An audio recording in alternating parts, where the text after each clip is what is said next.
sahabat jurnalis di Gayanya Pengobat Peni. Saat sekarang saya berada bersama pakar gempa Sumatera Barat yang juga dosen dari Universitas Andalas Fakultas Teknik Sipil, Pak Badrul Mustafa.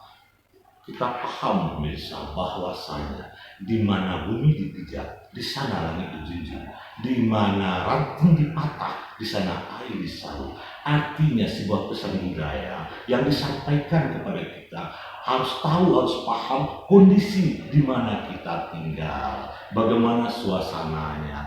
Dan saat sekarang jujur-jujur saja di depan mata kita banyak pakar yang sudah datang ke Sumatera Barat, dari ahli luar negeri juga datang menyimak bagaimana kondisi Sumatera Barat ke depan, terutama Padang dalam hal mengantisipasi datangnya gempa besar, kabarnya begitu. Langsung sajalah, kalau saya bercerita, saya bukan pakarnya, saya cuma pakarnya Pak Badrul.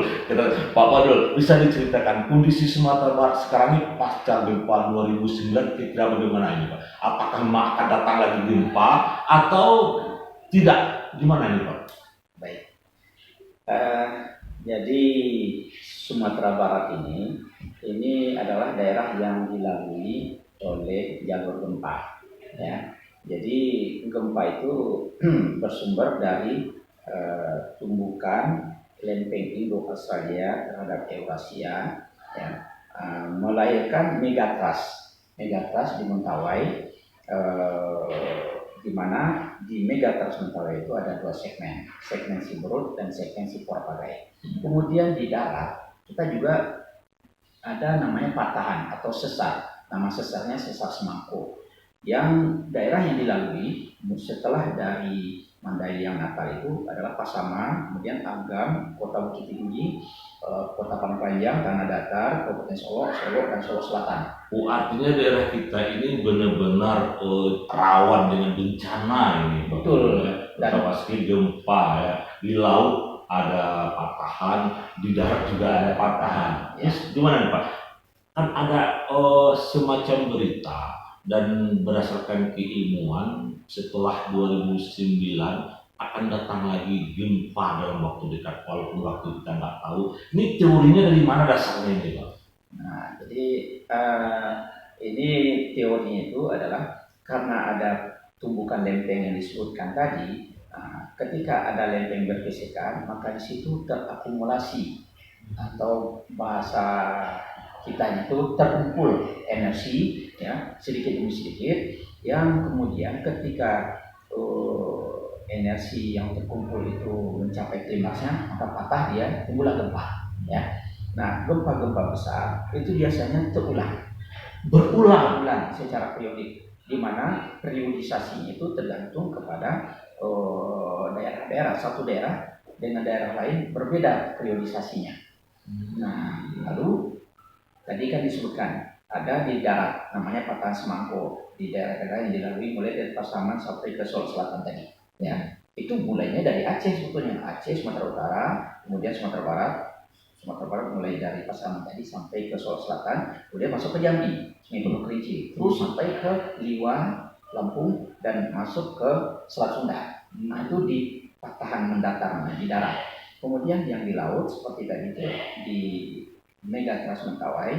Untuk di Sumatera Barat ada dua segmen Siberut dan segmen Sipora-Pagai, yang berdasarkan hasil penelitian pakar LIPI bekerjasama dengan Caltech itu California Institute of Technology, diteliti tumbuh dan matinya karang di sekitar Pulau Mentawai, di pulau-pulau Mentawai itu, ya. Nah, dari pola tumbuh dan matinya karang itu diketahui bahwa gempa-gempa besar, ya, di kedua segmen Mentawai tadi, yaitu segmen Siberut dan Sipora-Pagai, itu antara 200 sampai 300 tahun sekali periode ulangnya itu. Periodiknya 200 sampai 300 tahun lagi ya. Itu kan lama itu. Kira-kira berapa ya? 8 sampai sekian generasi itu. Iya. Nah, jadi kalau kita dengar kabar nih Pak, ada catatan sejarah dari negeri Belanda bahwasanya Padang itu gempa besar dulunya tahun 1797 dan itu kabarnya tsunami. Nah, itu kalau kita lihat rentangnya, oh udah masuk ke Pak 200 tahunan sampai sekarang. Sudah masuk. Nah kemudian gempa yang 2009 itu yang mana tuh Pak titiknya? Nah, jadi sebagian pakar mengatakan bahwa gempa 30 September 2009 itu di luar dari segmen Sibrut. Tapi sebagian pakar mengatakan bahwa itu bagian dari segmen Sibrut di ujungnya, ujung segmen. Ujungnya. Nah, jadi artinya kalau di ujungnya, walaupun di ujung, tapi itu sudah bagian dari segmen Sibrut, artinya sudah keluar energi. Tetapi energi yang keluar dengan hanya 7,9, 30 September 2009 itu magnitudonya atau kekuatannya itu 7,9. 7,9 itu ya sebetulnya belum apa-apa dibandingkan dengan energi yang semestinya keluar tiap 200-300 tahun sekali itu. Nah, sehingga diperkirakan dengan 7,9 ditambah dengan gempa-gempa yang terjadi sebelumnya, ada pernah terjadi tanggal 10 April 2005, yaitu beberapa hari setelah gempa Nias, dan ada sejumlah banyak gempa-gempa susulan, tapi gempa susulan itu kan kecil-kecil. Di jumlah-jumlah itu baru maksimal sepertiga dari yang seharusnya keluar. Sepertiga. Sehingga pakar sepakat bahwa 2/3 lagi yang belum keluar itu kalau dia keluar sekaligus itu bisa di sekitar 8,5 bahkan lebih ya. 8,5 skala Richter itu. Kalau gempa 8 ke atas itu golongannya adalah golongan gempa raksasa atau gempa sangat kuat. Nah, kenapa 30 September 2009 itu gempa yang 7,9 sebetulnya ya. Jadi belum sedikit lagi ke kelompok gempa raksasa, tapi kita rasakan sangat kuat dan sudah banyak korban ketika itu, baik harta benda dengan banyaknya kerusakan dan robohnya bangunan, juga ada lebih dari 1.000 orang yang meninggal ketika itu karena epicentrumnya dekat ke Kota Padang dan Padang Pariaman. Jadi dari segmen ini misalnya segmen Siberut ya, dia agak ke timurnya, dekat ke Kota Padang dan Padang Pariaman. Tepatnya itu kira-kira 60-70 km di Kota Padang dan Padang Pariaman. Pak Badrul, ini menarik ini Pak. Setelah gempa 2009, memang diprediksi akan ada lagi gempa yang akan mengancam Padang dan daerah sekitarnya, Pak. Ya. Itu. Dan itu yang dikatakan megatrust itu. Ya. Tapi waktu dan kapannya itu kita kan nggak tahu ya Pak. Ya. Tapi rentang waktunya udah masuk. Rentang waktunya masuk. Kalau begitu Pak, kira-kira ini masyarakat Kota Padang sekitar harus paham, artinya kalau memang gempa harus terjadi kita kan kembali takut. Ini daerah kita. Ya. Kita tentu harus siap diri. Apa sebenarnya yang harus dilakukan masyarakat dan pemerintah menghadapi hal ini? Ini kan kajian ilmiah ini Pak. Iya, betul. Nah, jadi seperti sudah disampaikan tadi bahwa ini ada potensi. Yang potensi ini, ya ini secara ilmiahnya ini harus keluar, ya kan? Baru sepertiga ini keluar, 2/3 ini harus keluar. Ya. Ini secara ilmiahnya kan. Kapan keluarnya? Nggak ada satu orang pakar pun yang bisa menentukan kapan keluarnya. Ya, bisa besok, bisa sepekan lagi, bisa sebulan lagi, bisa 20 tahun lagi, bahkan sepekan kemarin atau tahun kemarin juga bisa keluar sebetulnya. Jadi makanya tadi kan rentang waktunya panjang itu. Nah, secara ilmiahnya kan seperti itu. Nah, tapi kalau kita kaji ke agama, bisa pula tidak terjadi waktu alam kan. Nah, sekarang kita saya singgung sedikit ya yang segmen di bawah, segmen Sipora Pakai itu kan terjadi tahun 1833, itu kejadiannya 8,8 atau 8,9. Nah, kemudian ternyata pengulangannya dimulai pada tanggal 12 September tahun 2007, yaitu menjelang tarawih pertama. 2007 itu udah segmen Sipora itu. Segmen Sipora Pakai itu 8,4. Tapi alhamdulillah karena epicentrumnya ya atau lokasi pusat gempanya itu tidak memenuhi syarat untuk terjadinya tsunami. Walaupun 8,4, karena biasanya kalau tsunami terjadi itu kekuatannya 7 ke atas. Jadi syarat kekuatan sudah terpenuhi, ya kan? Dan dia berada di dasar laut. Tapi ada 2 syarat dari 4 tidak terpenuhi sehingga tidak terjadi tsunami. menjelang tarawih pertama.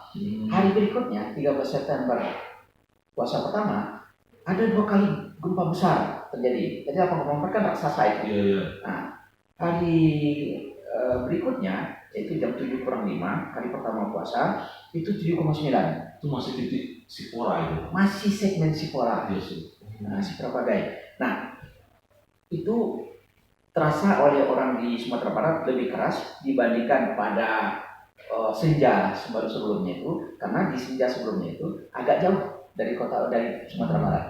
Pak Badrul, Nah, gempa itu istilahnya tidak sekaligus ya, tapi dicicil ya. Ya.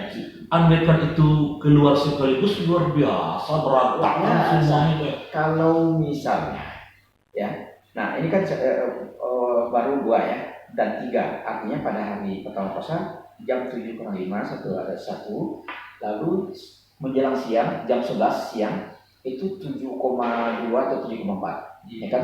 Itu juga besar. Jadi sudah 3 itu. 3. Nah, ketika itu sebagian pakar mengatakan bahwa gempa periodik yang di segmen Sipora Pagai yang dulu tahun 1833 terjadi, ini periode ulangnya sudah terjadi. Sudah selesai. Sebagian mengatakan begitu, tapi sebagian lagi belum. Nah, ternyata pendapat sebagian yang mengatakan bahwa belum selesai itu ternyata betul. Karena kemudian terjadi tanggal 25 Oktober tahun 2010 yang episentrumnya di barat daya Bali Selatan. Yang tsunami itu ya? Yang tsunami itu. Jadi yang 2009 itu bukan titik Sipora. itu si Brut tuh. Ujung-ujung si Brut. Nah, jadi kita lihat dari hari pertama puasa 12 September, kemudian 13 September 2 kali, ya, 2007 ke 2010. Jadi selama 3 tahun keluarlah ya semuanya, ya kan. Nah, bayangkan kalau tidak terjadi gempa yang September 2007, ya berkumpul 25 Oktober 2010, maka kejadiannya akan sama dengan tahun 1833. Akan terjadi tsunami sampai ke Kota Padang. Berarti titik Sipora itu dicicil dulunya. Alhamdulillah kita semuanya selamat, tidak sekaligus ya. Walaupun ada korban jiwa dan benda, ya kan, kerusakan bangunan, rumah ibadah segala macam, tetapi tidak sebesar kalau terjadi sekali gempa seperti yang terjadi tahun 1830. Nah, sekarang yang dikhawatirkan orang itu berarti titik Siburut loh, Pak. Nah, Siburut ya.